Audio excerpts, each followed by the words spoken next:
Vegetable பிரிஞ்சு எப்படி செய்யலான்னு பார்க்கலாமா? குக்கர் எடுத்துக்கோங்க. நெய், எண்ணெய் ரெண்டுமே சேர்த்துட்டு பட்டை, லவங்கம், கிராம்பு, சோம்பு, ஜீரகம், இஞ்சி பூண்டு விழுது, பச்சை மிளகா. இதுக்கு பச்சை மிளகா நிறைய சேர்க்கணும், அப்பதான் அதோட டேஸ்ட் நல்லா இருக்கும். நீட்டா நறுக்கின வெங்காயம், அப்புறம் தக்காளி, அப்புறம் உங்களுக்கு வேண்டிய எல்லா காய்கறியும் சேர்த்துக்கோங்க. நான் இந்தந்த காய்கறியை சேர்த்திருக்கேன்.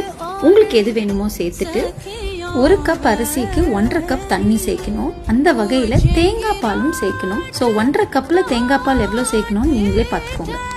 மஞ்சத்தூள், தனியாத்தூள், உப்பு, 2 விசில் வர்றதுக்கு மூடி வச்சிருங்க.